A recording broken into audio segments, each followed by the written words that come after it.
She is the ship that keeps the world wired. The line is already connected to the cable, yes. Tyco Resolute builds the information highway underwater. Without undersea cables, we wouldn't have the internet. The cable ship is designed to submerge the strands of the World Wide Web. We are in the cable tank. Resolute will connect a nation desperate for 21st century communications. You are connecting people from different countries. It's precision work in a dangerous environment. You never know what you are going to find down there. What they find is trouble.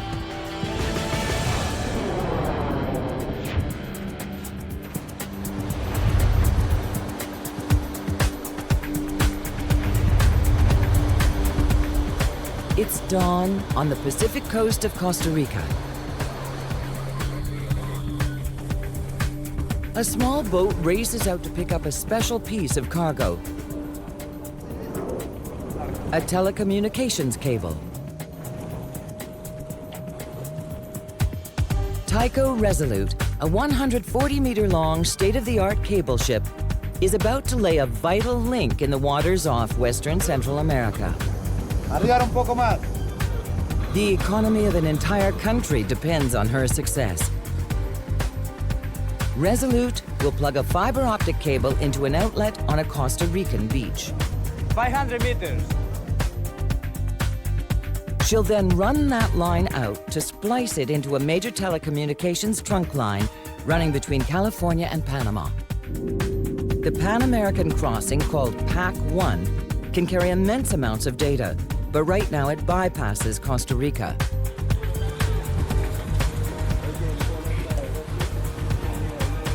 Attached to the end of a simple rope, the high-tech fiber optic cable starts to leave or pay out from the ship. Yes, you can start paying out, 0.2. Resolute is paying out, 0.2. Roger.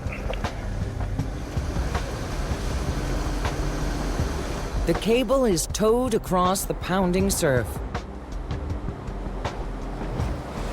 Stand by there, keep the cable back.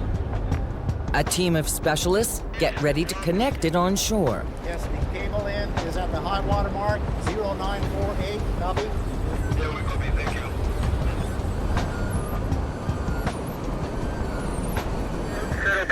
you. The line spools out from inside the ship's massive holding tanks.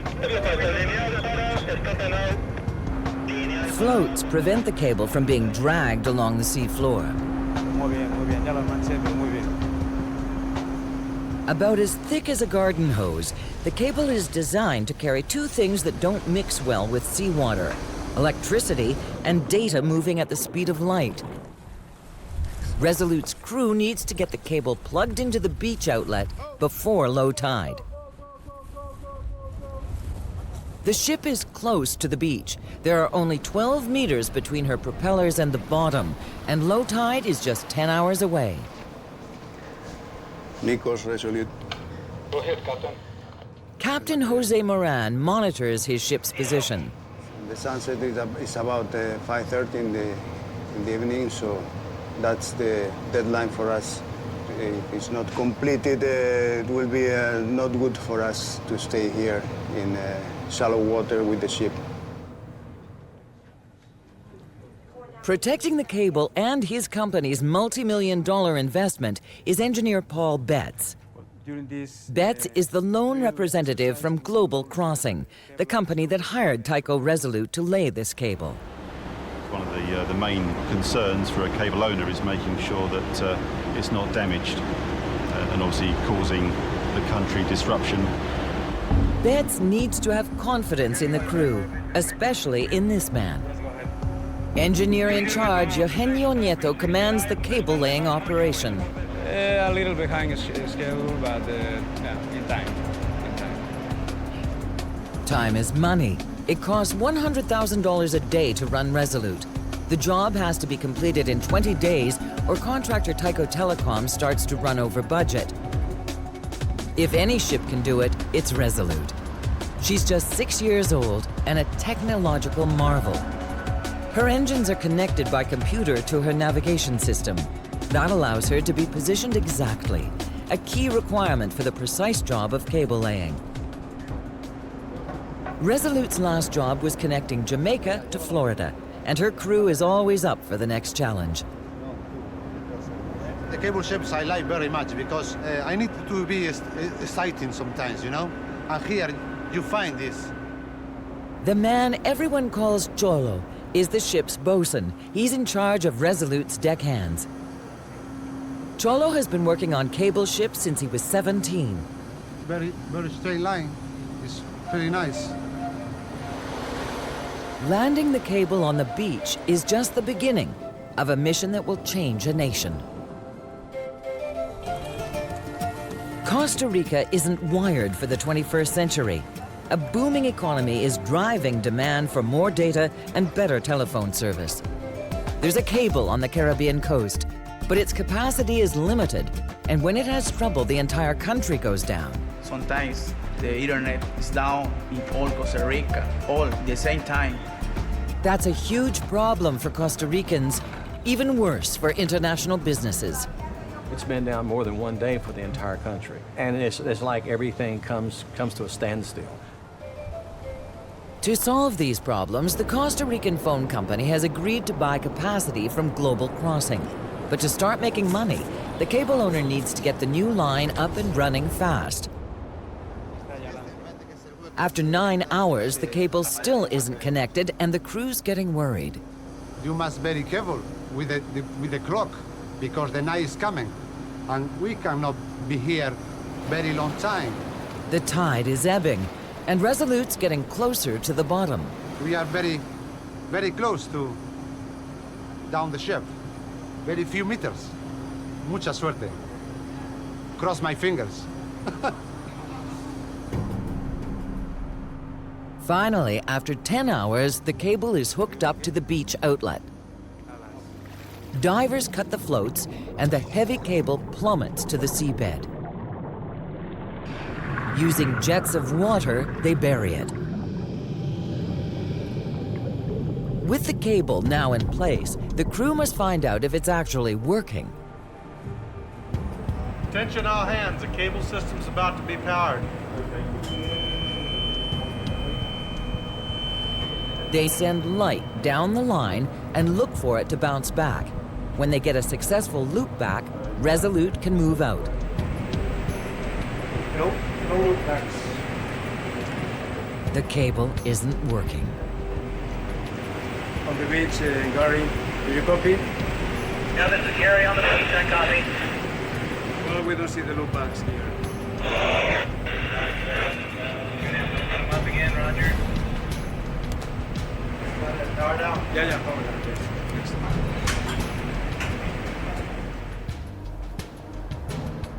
On the bridge, Captain Moran keeps an eye on the tide. Resolute's now nearing her minimum safe depth, and she's continuing to drop. It should be 220. Below in the transmission room, engineers Eugenio Nieto and Don Hodges try desperately to figure out why the cable isn't working. They need to do it fast, or Resolute may have to cut the line, head to deeper water, and start over.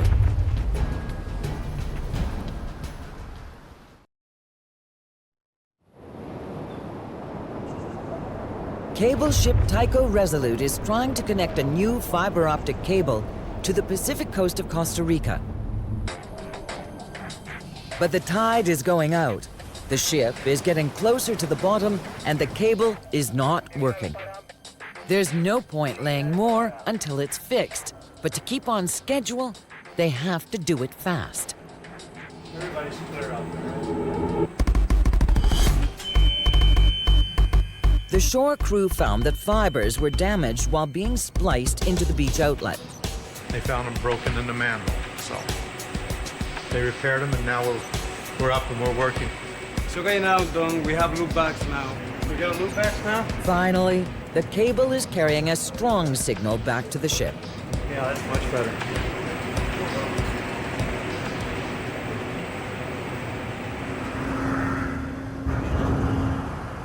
Resolute can now start laying cable. The crew breaks out the machine at the heart of the mission, the sea plow.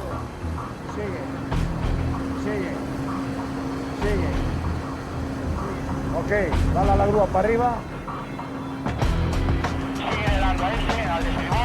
This 12-ton monster will bury the cable a meter deep into the seabed. In shallow water, this protects the cable from being damaged by anchors and fishing nets. The plow is towed behind Resolute, and she's a slow, lumbering beast. Luckily, looks don't matter. It's very ugly, this plow. Hopefully everything is going good.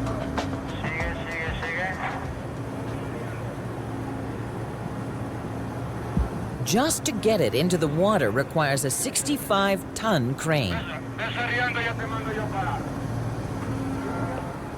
Marco, ponla en modo timeout.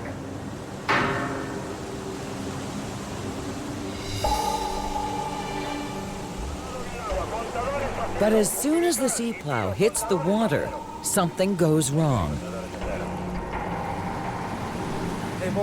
We're going to pick up the plow, to recover the plow. We have a, no, I don't know yet. We have a problem there, okay?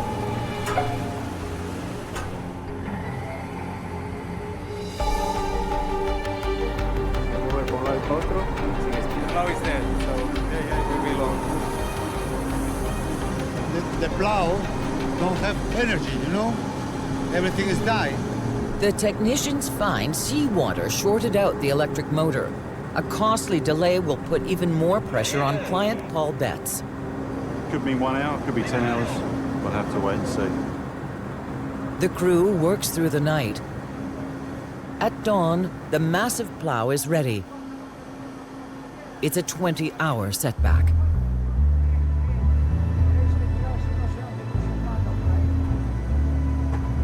Sigue bajando la V, abre la V, sigue bajando la V.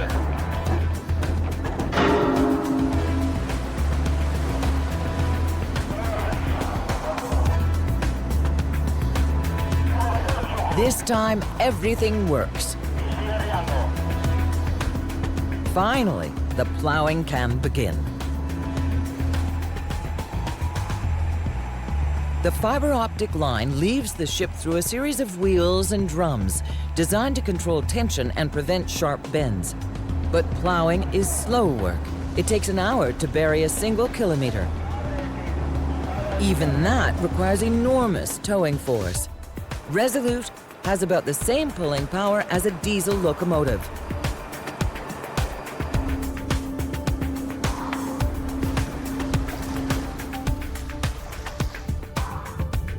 The sea plow rides on 2 skids at the front and 2 wheels at the back. In the middle is the blade that carves the trench. The cable enters the mouth of the plow, travels through the blade, and is pressed into the seabed by a metal plate. The sea plow's control room is in a container on deck. The pilots run the vehicle by remote control. They only have to bury cable in water less than a kilometer deep. On this run, that'll be the first 47 kilometers and should take 3 days. It looks like a giant video game, but the stakes are incredibly high. If the sea plow doesn't work, the entire operation has to be aborted. The pilot monitors video from underwater cameras and an array of sensors and steers with a computer joystick. The pilots know the contours of the seabed, but there's a high risk the plow will damage the cable. Its survival depends on pilot skill and on paying out the cable at just the right speed. Less than a kilometer into the journey, the sea plow's steering suddenly goes dead. Siempre recovery plow problem. Malo. Very bad. On deck, the problem is obvious. A hydraulic hose has burst. We must put a new one when we don't lose again oil, you know? Without hydraulics, the sea plow is dead in the water. And with another delay, the submersible team is feeling the strain. Lost time cost Tyco Telecom $4,000 an hour. Francisco Cusillas, nicknamed Chuku, is one of the plow's pilots. Chuku is determined to get the hose fixed and his machine back to work, even if it requires brute force. Sigue. Ahí va. Un poco más. Más. Más. They are trying to fix it and it's a bit awful. The plow engineers have now been awake more than 24 hours. Captain Moran worries fatigue will lead to injuries and insists some of the team get some sleep. They are really tired. They cannot stay awake 2 or 3 days without resting. That's my concern now. The one man on the ship losing more sleep than anyone is cable team leader Eugenio Nieto. He has to keep the operation moving. Well, you feel alone many times because everybody looks at you looking for solutions when there are problems. Well, I think it's a lot of pressure on him in every job because it's a lot of people looking from shore and checking what you are doing. Mostly what they're checking is the schedule. Nieto knows he's now 2 days behind. Until his plow is back in the water and burying cable, the pressure is only going to get worse.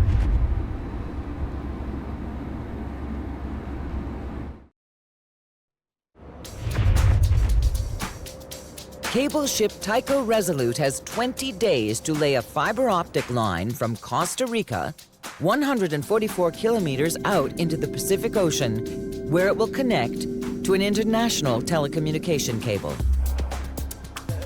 But on day 3 of her mission, she's already 2 days behind.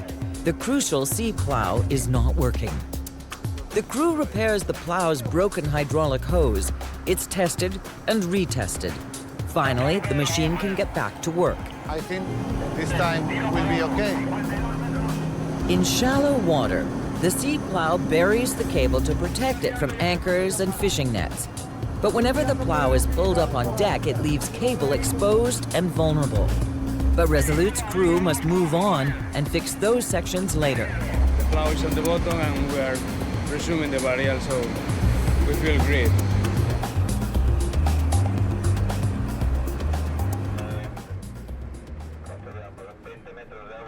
Now, working at a depth of 39 meters, the plow is making good progress.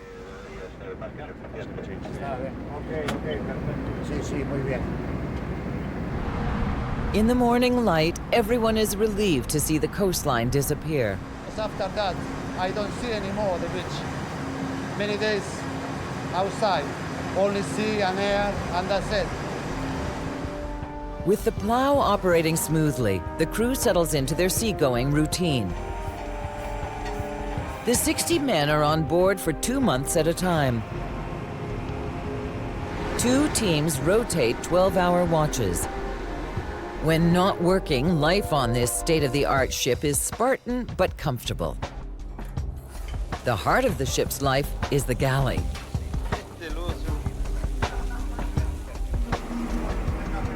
Most of the crew come from Spain, but there are a few South Americans. Like the diners, the food has a distinctly Latin flavor. Chief cook Vittorio Mikhailovich is actually a Serb, but he also speaks Spanish and 5 other languages.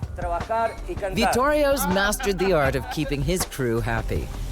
I always check this garbage box, you know. If you see empty, that's people happy. That's the best solution, you know, to check. No. Okay. Thank you very much. On the bridge, Captain Moran is following a precise route. The cable is not laid in a straight line. He has to weave around rocks and chasms. Multiple GPS receivers feed data to computers that fine-tune the power and rotation of Resolute's azipod systems, which propel and steer the ship in place of a traditional rudder. Captain Moran can maintain her position to within a remarkable 1 meter.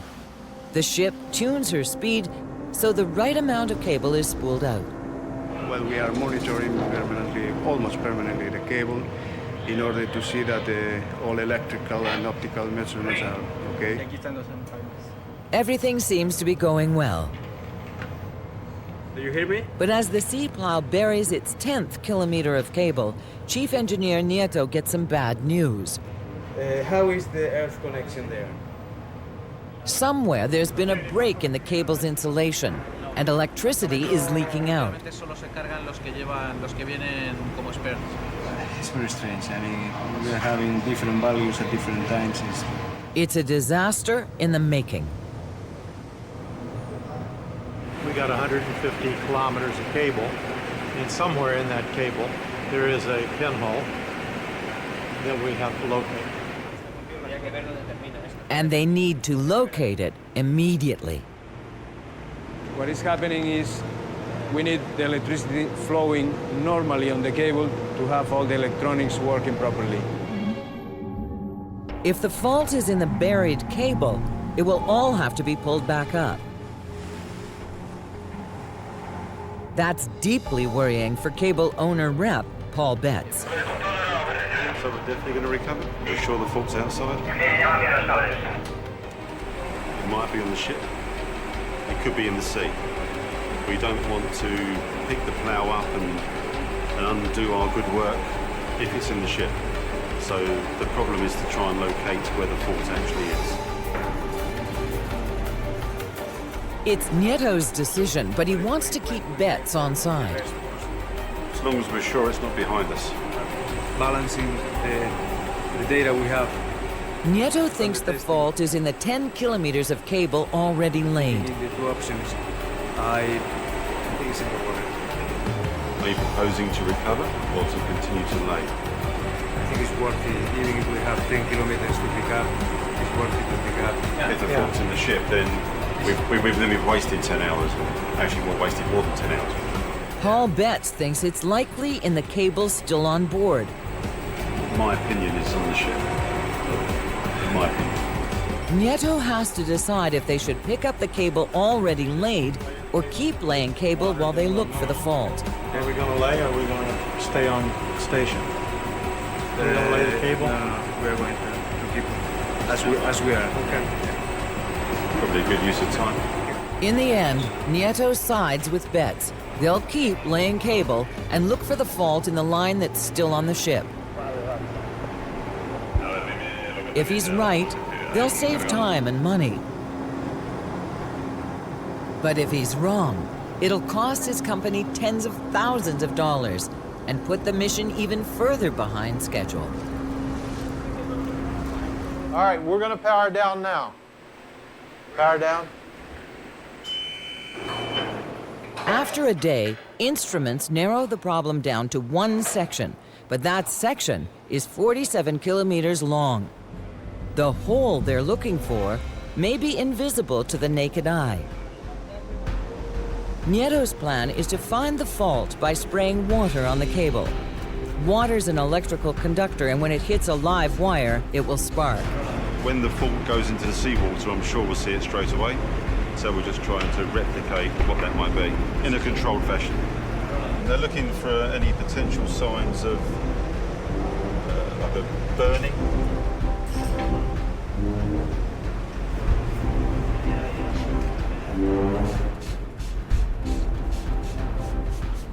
Finally, Nieto spots a wisp of smoke and smells burning rubber. Henio saw the smoke. So that was it? Yeah. The smoke gave it away. Smoke signals, like we said. Can you make out the hole right there? Where it's burned through? No, it's melted, it's painted to deck. Yeah. Well, we feel happy because finally we have the ghost just in front of us. The crew's relief is short-lived. Now the seabed suddenly drops off. But the problem is here. The plow is about to hit a steep slope. We can do anything. If it goes downhill, it goes downhill. It is the most dangerous part of the plowing operation. The slope is 24 degrees downhill and an even steeper 34 degrees on the sides. We have to take care in the slopes because we don't want to roll over the plow. If the plow loses grip, it could tumble out of control, break the cable, and sustain serious damage. Resolute slows to a crawl. The pilots dig the plow blade in deep. If they don't like what they see, they'll have to bail out and pull up the plow. If we get to the point where the cable or the plow are in danger, yeah, we may take that decision. But so far, it's going okay. On the bridge, the crew is tense, but for a different reason. A fishing boat is heading straight for the cable and tow lines trailing Resolute. Repeated warnings go unanswered. The last thing they need now is to spend a day untangling a fishing net and repairing bent cable.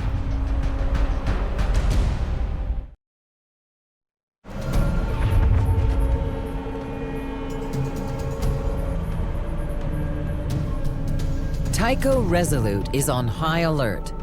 Con rumbo 146, velocidad 8 nudos. Por favor, manténgase apartado. A fishing boat is headed straight for the stern of the cable ship. It could damage the telecommunication cable trailing behind the ship, and the fishermen themselves could get badly hurt. It's very dangerous for everyone. Pesquero con rumbo 146. Finally, the fishermen respond and change course. They have to take a distance, safety distance of 1 mile from us.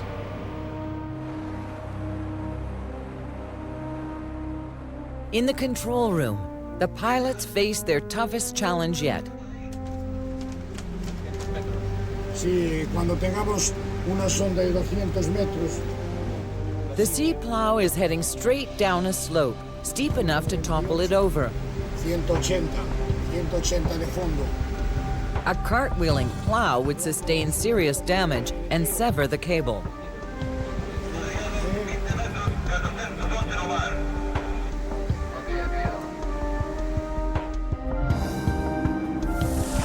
"800 meters below, the sea plow is being pushed to its limit.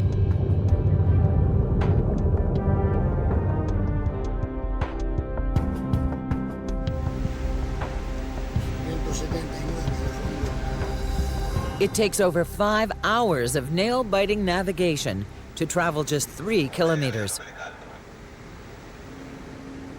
The ocean floor keeps dropping until it's 1,000 meters deep. At this depth, the risk of being snagged is low, so the cable can be laid directly onto the seabed. The plow has done its job. Ay, Agustín, okay. Campeón, no te puedes imaginar lo a gusto que voy a dormir esta noche. You cannot imagine. He go to sleep very, very, very nice tonight.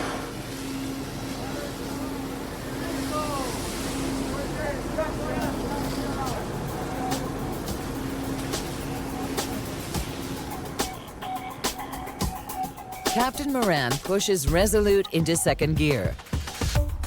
She is now moving 6 times faster than when she was pulling the plow.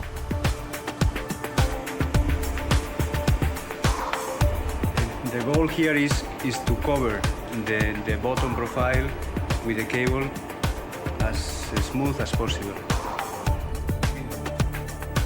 As the cable spools out faster, the line is continually powered to ensure it's working. Now, it's an electrical hazard.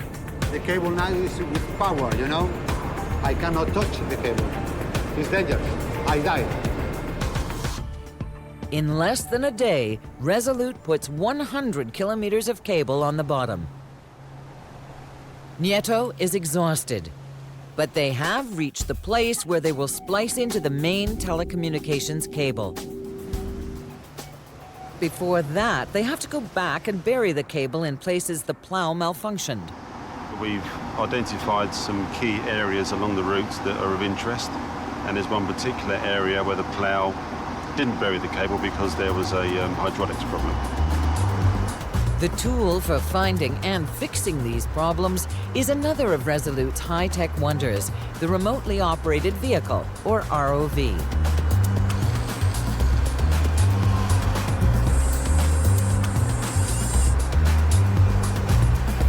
This yellow submarine has fans that allow it to fly through the water and treads to move it along the seabed.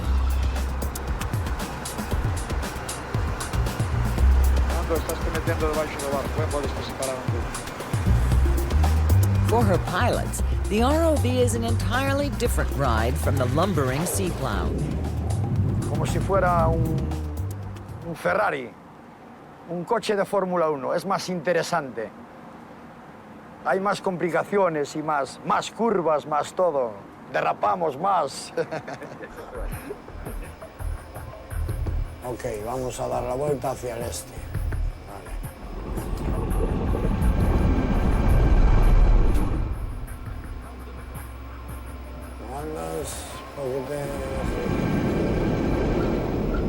When it finds a section of unburied cable, the ROV digs a trench under it by blasting water at the sand and mud.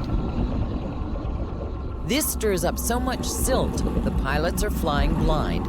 They have to rely on instruments and instinct. The ROV can easily get tangled in unburied cable.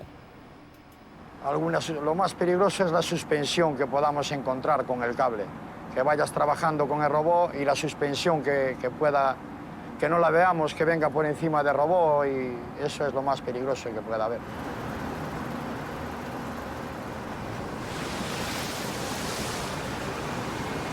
During launch and recovery, the submersible crew has to make sure the ROV isn't damaged. No ROV, no mission. We need to recover it in one piece. That's very important for us, not to have any accident. Puente, ¿nos estáis siguiendo? After getting through 9 dives in 2 days, all the cable is now buried.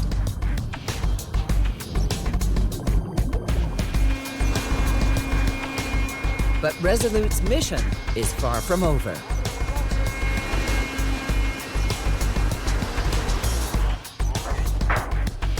What she's about to do next seems unthinkable.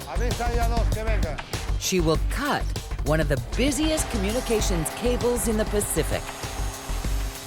Global Crossing's entire South American network will be at risk.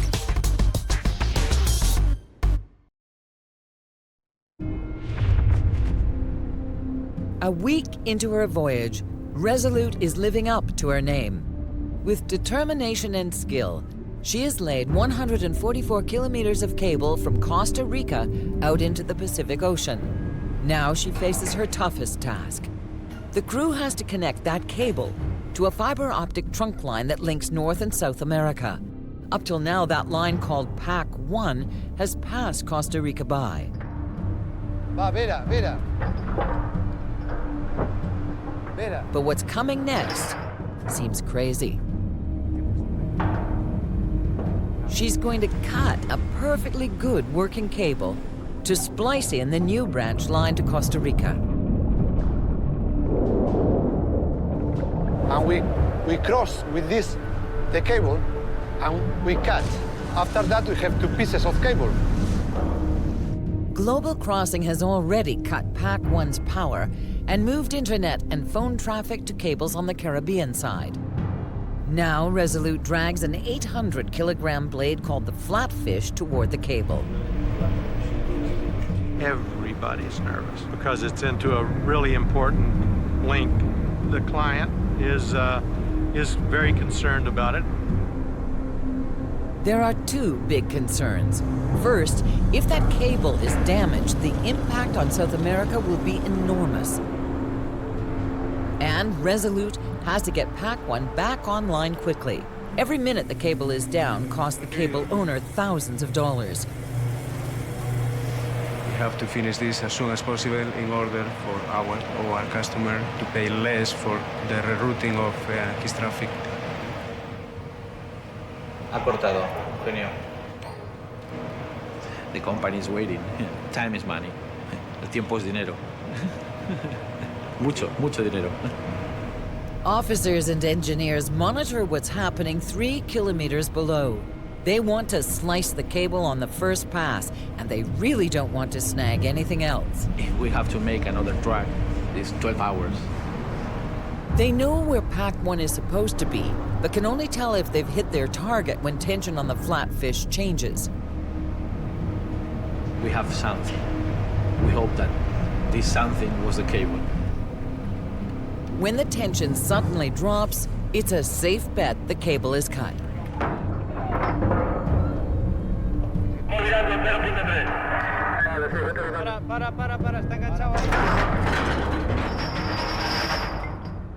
We cut the cable, yeah, and we have 2 pieces in the bottom.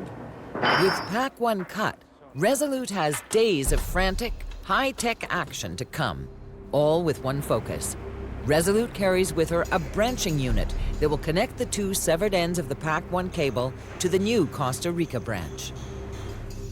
3 loose ends will be connected by 3 splices. One will connect Costa Rica, the next Panama, and finally California.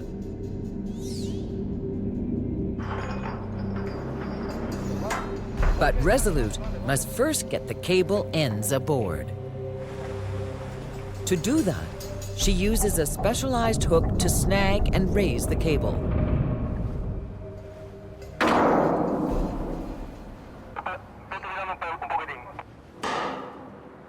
Have one side of the cable, yeah?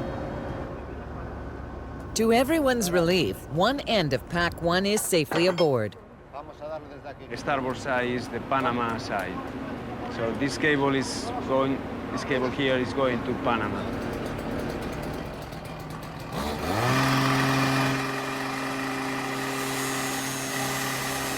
Now, the pressure's on to complete the splices as fast as possible. The traffic that was on it is now being rerouted via North America, so it's taking a long way round.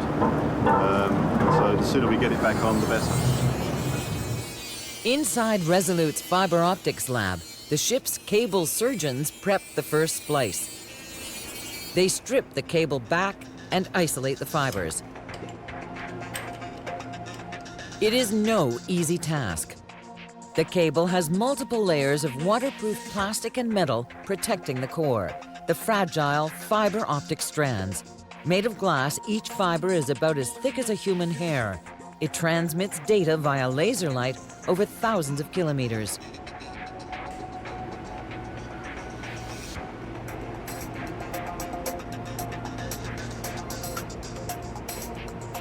David Morell is Resolute's head jointer. Some people call me the fiber optic doctor. The fibers are so small that Morell and his team must microscopically align the ends with an electronic splicing machine. They are then fused with a tiny spark.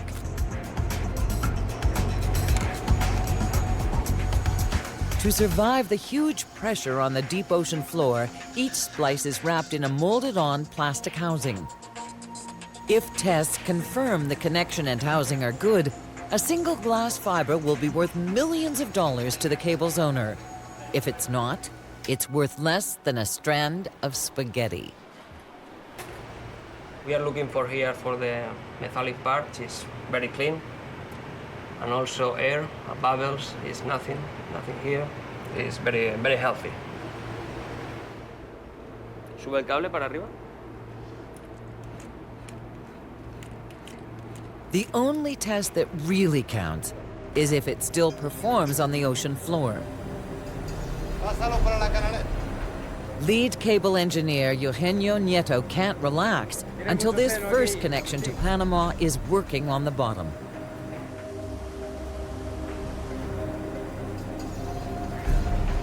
The line is tested. A strong signal returns to the ship. Splice 1 is good. But with only a few days left, the team works around the clock to make the remaining splices. The main thing is to do it fast, fast, fast. 20 hours later, Costa Rica and Panama are linked through the connector or branching unit on board Resolute. For the entire system to work, the massive connector must be lowered to the bottom of the ocean.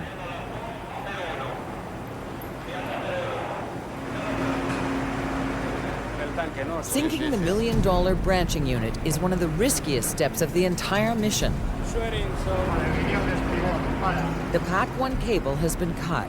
If something goes wrong, it won't be back online anytime soon. And that'll cost the client plenty.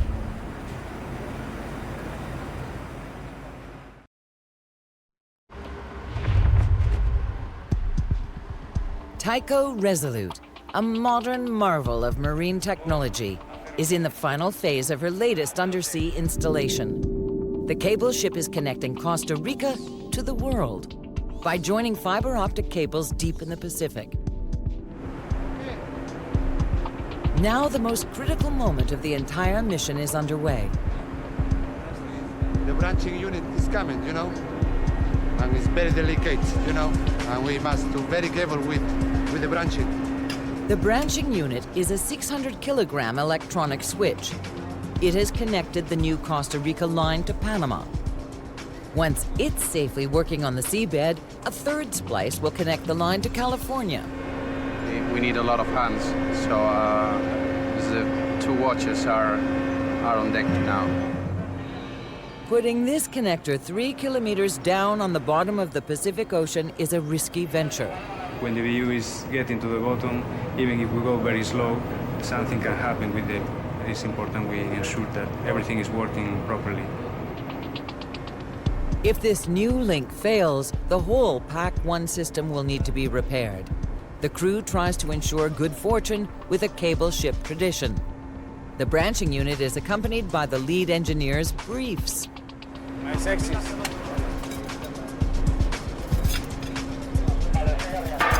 For 3 hours, the branching unit is lowered to the bottom far below.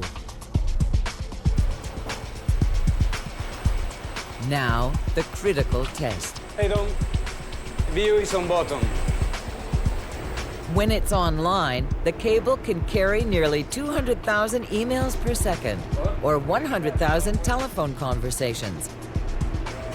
Let me try again. Right now, Resolute could use just one decent connection. I'm trying to call the cable station. Sometimes we have less than perfect communications. Resolute has to coordinate with land stations, but the only phone is an unreliable satellite link. Nothing. On a communication ship and you can't communicate. Finally. Yeah, I hear you pretty good for a change. This is Don Hodges on the Resolute. Okay, 92 milliamps, 1190 volts. Okay, we're powered up to Panama. The signal is good all the way to Panama. Everything went well. We feel very well. The next morning, Resolute makes the final splice to connect California. Nivel de estribor a 0.1. El estribor a 0.1. A test confirms it works. We're good to go. Yeah. Okay. Yep. That's the best place we've seen so